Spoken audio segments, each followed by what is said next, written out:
Well, our next guest is no stranger to the Expresso family. Our resident lifestyle and wellness expert, Lisa Raleigh, guides us every week with Discem on how to lead a healthier and more mindful lifestyle.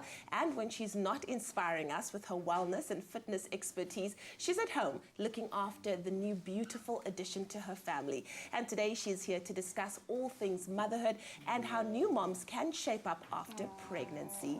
Lisa, it's so good to have you here. Thanks, Leanne. All right, you are giving us some serious feels this morning with little Bella. Oh, Congratulations. thank you She's so a much. year old, hey? She's a year, and last night was the first night that I've spent away from her in that year.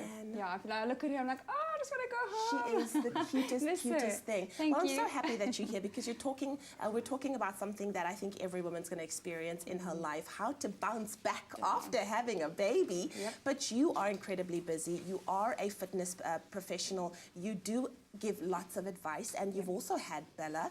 How has that changed your life? Sure. Well, I realized that last night because I had so much free time for the first time in a year, and this morning I was running on the hotel treadmill. I thought, wow, this is how my life used to be. But life has changed so much, for the better, of course. But for the first 6 months, it was quite radical, the difference.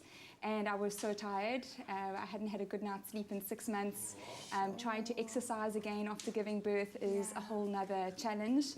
When everything is sore and you know, overweight, and I must tell you, it's taken a whole year for me to bounce back and to get back into the clothes I was wearing before Bella. And talking about that, I think a lot of new moms are asking that question. How does one return to normal? How do you bounce back when your life has changed forever? You've got this new little person who expects so much from you. At what point do you find time to take care of yourself? It is very, very important to put yourself first, at least for 20 minutes to 30 minutes a day. I've just found that it's like an incredibly important part of my day is my exercise, because it gives me all those sort of happy hormones that run through my body. It makes me deal with the sleep deprivation and the busyness of being a mom.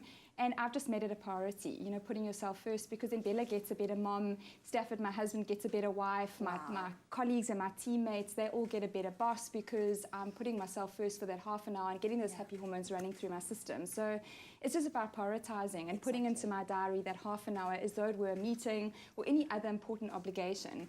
And I've just learned to work out from home.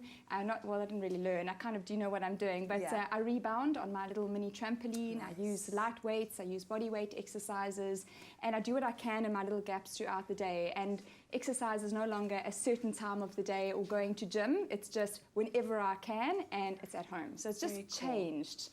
Cool. I love that we have you here, because you're going to be taking us through a few easy things to do at home to make sure that you get the body back. And I like what you said. It makes you a better mom too, Bella. It makes you a better wife as well. People oftentimes think that it's going to take away from their lives, when meanwhile it's adding to your life. Absolutely. But let's quickly touch on nutrition as well. How important a role does that play in bouncing back? Gosh, it's the most important. It's, you know, that whole 80% is really about what you're eating, what you're putting in, that you can't outrun the fork, as they say. Wow. So eating, well, I mean, I've just stopped breastfeeding at a year, and I had to make sure that I was eating correctly for that, and, you know, keeping my milk supply up and keeping my energy levels up.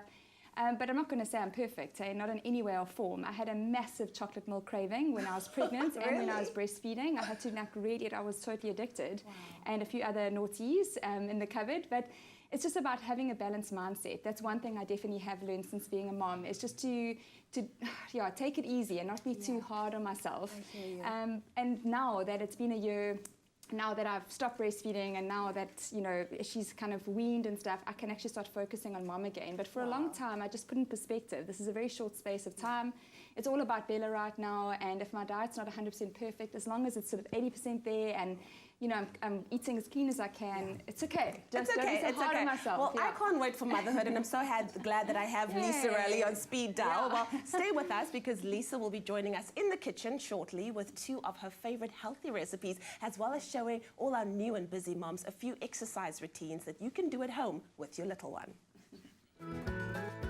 Discem, pharmacists who care.